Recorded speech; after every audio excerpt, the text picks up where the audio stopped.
S ಅಪ್ಪ ನಿಮ್ಮ ನಮಗೆ ತುಂಬ ಸರಿ ಕೇಳಬೇಕಾದ್ರೆ ಮಗು ಹುಷಾರಿಲ್ಲ, ಇವತ್ತು ಲೇಟಾಗಿ ಬರ್ತೀವಿ ಅಥವಾ ಇವತ್ತು ರಜೆ ಬೇಕು ಅಂತ ಕೇಳಬೇಕಾದ್ರೆ ನಮಗೆ ಎಷ್ಟೋ ಸರಿ ಮುಜುಗರ ಆಗ್ತಾ ಇರುತ್ತೆ, ಅವ್ರು ಏನು ಅನ್ಕೊಳ್ತಾರೋ ಅಂತ. ಬಿಕಾಸ್ ಯಾವತ್ತೂ ಕೂಡ ನಮಗೆ ಆ ಒಂದು ಅವಕಾಶಕ್ಕೆ ನಮ್ಮ ಆ ಪರಿಸ್ಥಿತಿಗೆ ಅವ್ರು ಯಾವತ್ತೂ ನಮಗೆ ಇದು ಇಲ್ಲ ಅಂತ ಹೇಳಿಲ್ಲ. ಅಥವಾ ಆಫೀಸಲ್ಲಿ ಇರುವಂಥ ಅಟ್ಮಾಸ್ಫಿಯರ್ ಇರ್ಬೋದು, ನಮ್ಮ ಕೊಲೀಗ್ಸ್ ಇರ್ಬೋದು, ಸಾಕಷ್ಟು ಇದರಲ್ಲಿ ನಮಗೆ ಅನುಕೂಲನೇ ಜಾಸ್ತಿ ಇದೆ ಇಲ್ಲಿ. ನಂದು ಭಾಳ ಪುಟ್ಟ ಮಗು, 1-2 ತಿಂಗಳು ಮಗು. ನಾನು ಆಗಲೇ ಹೇಳಿದ್ನಲ್ಲ, ನಾನು ಇಂಟರ್ವ್ಯೂ ಮಾಡೋಕ್ಕೆ 2 ತಿಂಗಳು ಮಗು ತಂದು ಸ್ಟುಡಿಯೋದಲ್ಲಿ ಅಲ್ಲಿ ಪಕ್ಕದಲ್ಲಿ ಮಲಗಿಸಿ, ಅಲ್ಲ ಮೆತ್ತನೆ ಹಾಸ್ಕೊಂಡು ನಾನು ಮಲಗಿಸಿ ಇವಳು ಇಂಟರ್ವ್ಯೂ ಮಾಡ್ತಿದ್ಲು. ನನಗೆ ಹೆಂಗಾಯ್ತು ಅಂದರೆ, ನೀನು ಬರಬೇಕಿತ್ತು ನಮ್ಮ.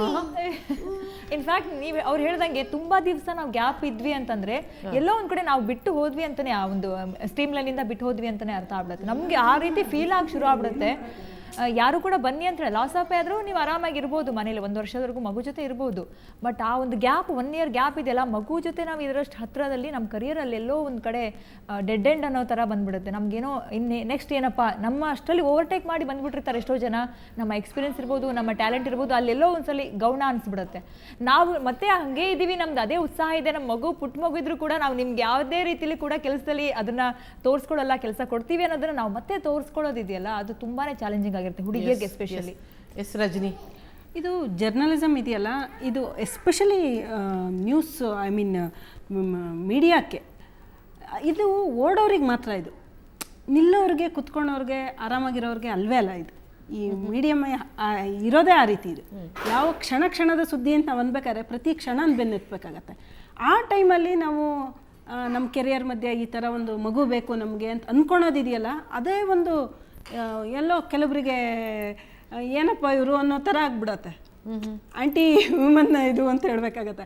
ಬಟ್ ಅನಿವಾರ್ಯ, ಯಾರಿಗೂ ಎಲ್ಲರಿಗೂ ಅವರ ಮಗು ಅವ್ರವ್ರಿಗೆ ಬೇಕೇ ಬೇಕು. ಯಾಕಂದ್ರೆ ಅವ್ರ ಜೀವನ ನಡೆಸೋದು ಮಗುಗೋಸ್ಕರ ಆಗಿರುತ್ತೆ, ಜೀವನಕ್ಕೋಸ್ಕರ ಆಗಿರುತ್ತೆ.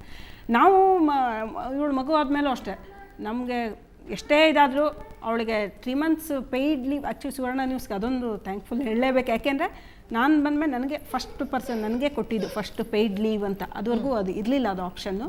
ಆ ಟೈಮಲ್ಲಿ ಹೇಳಿದಾಗ ಹೌದು ನಿಜ ಕೊಡಲೇಬೇಕು ಅದು ಅಂದ್ಬಿಟ್ಟು ಪೇಯ್ಡ್ ಲೀವ್ ಕೊಡೋಕ್ಕೆ ಸ್ಟಾರ್ಟ್ ಮಾಡಿದರು. ಆದಮೇಲೂ ನಾನೊಂದು ಸುಮಾರು 8 months ನಾನು ತೊಗೊಂಡೆ. 9ನೇ ತಿಂಗಳ ತನಕ ನಾನು ಕೆಲಸಕ್ಕೆ ಬಂದಿದ್ದೆ, ವಿಜಯಲಕ್ಷ್ಮಿ ಅವ್ರ ಥರ 9ನೇ ತಿಂಗಳ ತನಕ ನಾನು ಬರ್ತಾಯಿದ್ದೆ.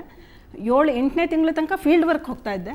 ಆಮೇಲೆ ಆಫೀಸಲ್ಲೇ ಡೆಸ್ಕ್ ವರ್ಕ್ ಮಾಡ್ಕೊಂಡಿದ್ದೆ 9 ತನಕ. ತುಂಬ ಕಷ್ಟ ಅದು ಬೆಂಗಳೂರಂಥ ಸಿಟಿಲಿ ಬಸ್ ಹಿಡಿದು ಬಂದು ಕೆಲಸ ಮಾಡಿ ಹೊರಗಡೆ ಹೋಗಿ ತುಂಬ ಕಷ್ಟ. ಬಟ್ ಅನಿವಾರ್ಯ ನಮಗೆ, ಅಂದರೆ ಆ ಪ್ಯಾಷನ್ ಇಲ್ಲ ಅಂದರೆ ಇಲ್ಲಿ ಇರೋಕ್ಕಾಗಲ್ಲ. ಈ ಸಮಯದಲ್ಲಿ ನಮ್ಮ ತಾಯಿಯಂದ್ರೆ ಜ್ಞಾಪಕ ಬರ್ತಾರಲ್ಲ.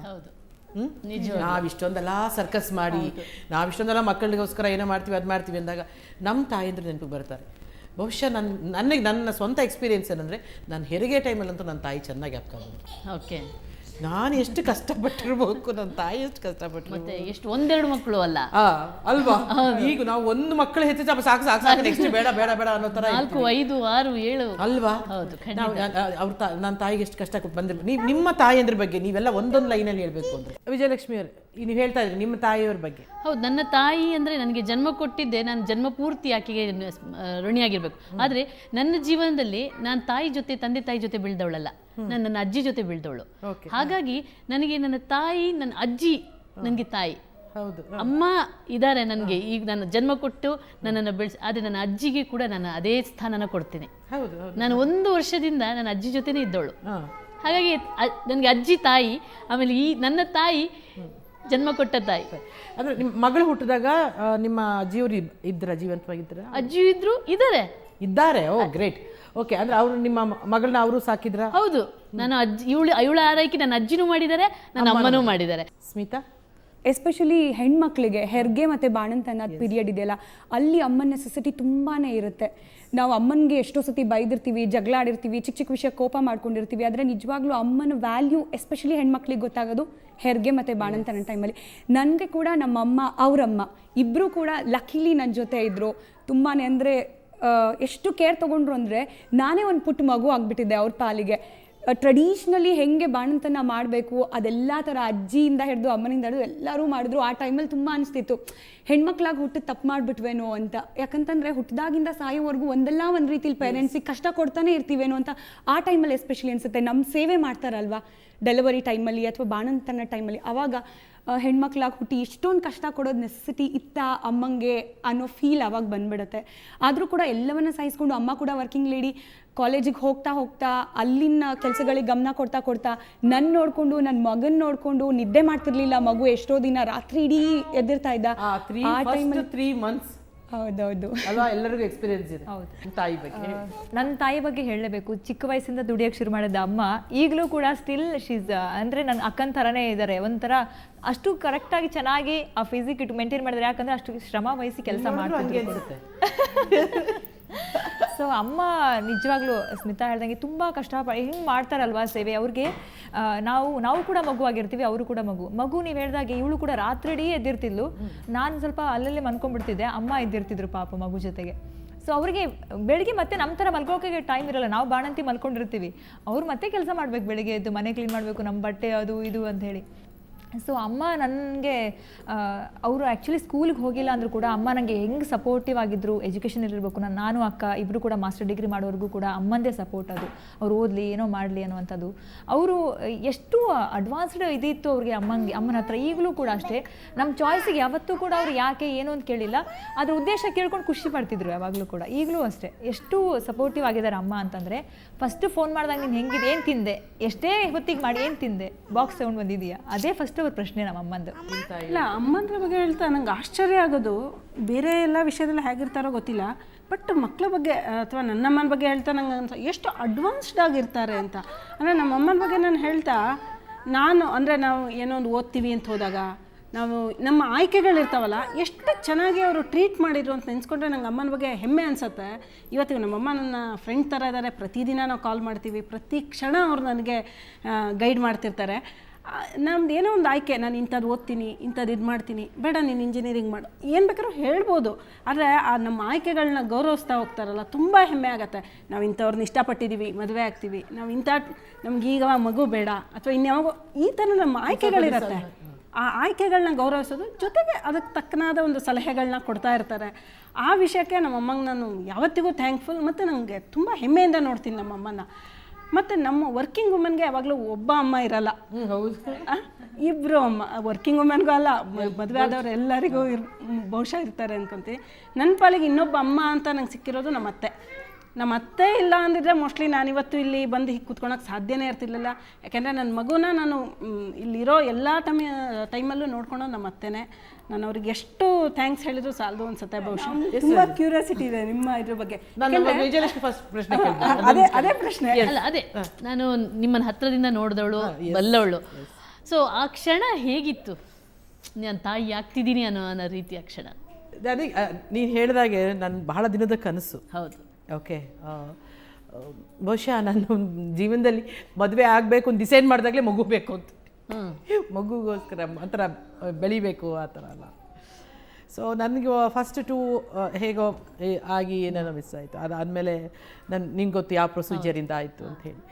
ಸೊ ನನಗೆ ಸಕ್ಸಸ್ ಆದಮೇಲೆ ಬಹುಶಃ ನನಗನ್ಸಿದ್ದು ನಮಗೆಲ್ಲರೂ 9 months ನಾನು 8 ತಿಂಗಳವರೆಗೂ ಕೆಲಸ ಮಾಡಿದೆ.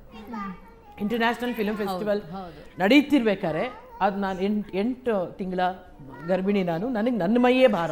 ನಿಜವಾಗ್ಲೂ ನಾನು ಆಶ್ಚರ್ಯ. ಭಾರ ಅಂದರೆ ನನಗೆ ನಡೆಯೋಕ್ಕೆ ಆಗಲ್ಲ, ಆಯ್ತಾ. ಅಲ್ಲಿ ನಮ್ಮ ಹಿರಿಯ ಕಲಾವಿದೆಯರೆಲ್ಲ ಬಂದಿದ್ರು. ಜಯಮಾಲಾ ಅವರು, ಹೇಮಾ ಚೌಧರಿರವರು, ಸಾವುಕಾರ ಜಾನಕಿರವರು, ಭಾರತಿ ಅಮ್ಮ ಅವರು, ಇವರೆಲ್ಲ ಅವ್ರಿಗೆಲ್ರಿಗೂ ಗೊತ್ತಿತ್ತು.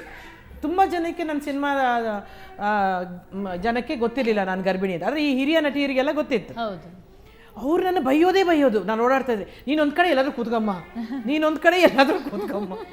ಅಂದರೆ ನಾನು ಅಲ್ಲಿ ಓಡಾಡ್ತಿರೋದಲ್ಲ ಫಂಕ್ಷನಲ್ಲಿ. ಬನ್ನಿ, ಒಂದು ಪ್ಲೇಸ್ ಇರ್ತಿತ್ತು, ನಿಮ್ದು ಹಂಗಿಲ್ವಲ್ಲ. ಅಲ್ಲಿ ತುಂಬ ಹೆಂಗಾಗ್ತದೆ ಅಂದರೆ ಬಹುಶಃ ನನಗೆ 8 ತಿಂಗಳವರೆಗೂ ನನ್ನ ಬಾಯಿ ಭಾರ ಇದ್ದರೂ ಕೂಡ ನನಗೆ ಗೊತ್ತಾಗಲಿಲ್ಲ, ಆ ಸ್ಟ್ರೈನ್ ಗೊತ್ತಾಗಲಿಲ್ಲ. ಅದಾದಮೇಲೆ ಆಫ್ಟರ್ ಇಂಟರ್ನ್ಯಾಷನಲ್ ಫಿಲ್ಮ್ ಫೆಸ್ಟಿವಲ್ ಇಮಿಡಿಯೇಟಾಗಿ ರಜೆ ತಗೊಂಡೆ. ನನಗೆ ಆಮೇಲೆ ನನ್ನ ವೆಯ್ಟು ಜಾಸ್ತಿ ಆಯಿತು, ನನ್ನ ಹೊಟ್ಟೆ ಜಾಸ್ತಿ, ಎಲ್ಲವೂ ಜಾಸ್ತಿ ಆಯಿತು. ನನಗೆ ಆವಾಗೆಲ್ಲ ಸುಸ್ತು ಕಾಣಿಸೋಕೆ ಹೋಯ್ತು. ಬಹುಶಃ ನನಗೆ ಸಕ್ಸಸ್ಫುಲ್ ಪ್ರೆಗ್ನೆನ್ಸಿ ಆಗಿದ್ದೇ ನನ್ನ ಕೆಲಸ ಇದ್ದಿದ್ದರಿಂದ ಅನ್ಸುತ್ತೆ. ತಾಯಿ ಆದಮೇಲೆ ಏನಾದರೂ ಚೇಂಜಸ್ ಆಯ್ತಾ ಲೈಫಲ್ಲಿ? ನಿಮ್ಗೆ ಏನು ಅನಿಸ್ತು? ತಾಯಿ ಆದಮೇಲೆ ಅಫ್ಕೋರ್ಸ್ ಎಲ್ಲವೂ ಬದಲಾಗ್ತಾ ಹೋಗ್ತು. ಅಂದರೆ ಮೊದಲನೇದಾಗಿ ನನ್ನ ಮಗ ಅನಿಸುತ್ತೆ ಈಗ. ನಾನು ಇಷ್ಟೊತ್ತರೆಗೂ ನಿಮ್ಮ ಹತ್ರ ಮಾತಾಡಿದೆ, ನಾನು ನಿಮ್ಮೆಲ್ಲರ ಕಣ್ಣಲ್ಲಿ ನೋಡಿದ್ದು ಒಂದು ಹನಿ ಬರುತ್ತೆ. ನಿನ್ನ ಕಣ್ಣಲ್ಲಾಗಲಿ, ಇವಳ ಕಣ್ಣಲ್ಲಾಗಲಿ, ಅವಳ ಕಣ್ಣಲ್ಲಾಗಲಿ, ಇವರು ರಜನಿ ಕಣ್ಣಲ್ಲಾಗಲಿ, ಎಲ್ಲರೂ ಮಾತಾಡ್ಬೇಕಾದ್ರೆ we all kept one drop in the eyes. See ಇದನ್ನು ಯಾರೂ ನಮಗೆ ಅಭಿನಯ ಮಾಡೋಕ್ಕಾಗಲಿಲ್ಲ, because we all talk from the heart. ನಾವು ಹೃದಯದಿಂದ ನಮ್ಮ ಮಕ್ಕಳ ಬಗ್ಗೆ ಮಾತಾಡ್ತೀವಿ, ಹೃದಯದಿಂದ ನಮ್ಮ ತಾಯಿ ಬಗ್ಗೆ ಮಾತಾಡ್ತೀವಿ, ಹೃದಯದಿಂದ ನಾವು ಪಟ್ಟ ಕಷ್ಟಗಳನ್ನು ನೆನೆಸ್ಕೊಂಡ್ರೆ ಭವಿಷ್ಯ ಹೆಣ್ಣುಮಗಳಾಗಿರೋದಕ್ಕೆ ನಾನು ಹೇಳ್ತೇನೆ, ಹೆಣ್ಣುಮಗಳಾಗಿರೋದಕ್ಕೆ we are all in built ರೆಸ್ಪಾನ್ಸಿಬಿಲಿಟೀಸ್ನ. ಬಹುಶಃ ಏನು ತುಂಬ ಜನ ನನ್ನ ಏನು ಫೆಮಿನಿಸ್ಟಾ ನೀವು, ಬರೀ ಹೆಣ್ಮಕ್ಳ ಬಗ್ಗೆನೇ ಮಾತ್ರ, ನಮಗೇನು ಜವಾಬ್ದಾರಿ ಇರಲ್ಲ ಗಂಡಸರಿಗೆ ಅಂತ. ಇಲ್ಲ ಅಂತಲ್ಲ, ಬಟ್ ನಮ್ಮಲ್ಲಿರೋ ಜವಾಬ್ದಾರಿ ನಮಗೆ ದೈಹಿಕವಾಗಿ ಸಹಿಷ್ಣುತೆ ಮತ್ತೆ ಮಾನಸಿಕವಾಗಿ ನಮ್ಮಲ್ಲಾಗೋ ಬದಲಾವಣೆಗಳು. ಅದೇ ಈಗ ಟೈಮ್ ಹೆಂಗೆ ಕೊಡ್ತೀರಾ ನೀವು? ಟೈಮ್ ಕೊಡೋಕ್ಕಾಗತ್ತಾ? ಇಲ್ಲ, ಡೆಫಿನೆಟ್ ಆಗಿ ನೀನು ಹೇಳಿದಾಗೆ ನಾನು ಎಲ್ಲ ಕಡೆ ಕರ್ಕೊಂಡು ಹೋಗ್ತೀನಿ. ಅವನೊಂದು ಸಣ್ಣ ಮಗು ಇದ್ದಾಗಲೇ ಅವನು ಅವಳ ಥರ ನಾನು ಹಂಗೆಲ್ಲ ನಮ್ಮ ಅತ್ತೆ ಕೇಳಿ ನಮ್ಮ ಅಮ್ಮನ ಕೇಳೆಲ್ಲ ಬೈಸ್ಕೊಂಡಿದ್ದೀನಿ. ಸಣ್ಣ ಮಗುನೆಲ್ಲ ಕರ್ಕೊಂಡು ಹೋಗ್ಬಾರ್ದು ಹಾಗೆ ಹೇಗೆ ಅಂತ, ಆದರೂ ಬಿಡೋದಿಲ್ಲ, ಎಲ್ಲ ಕಡೆ ಎತ್ಕೊಂಡು ಹೋಗ್ತೀನಿ, ಜೊತೆಯಲ್ಲಿ ಇರ್ತೀನಿ.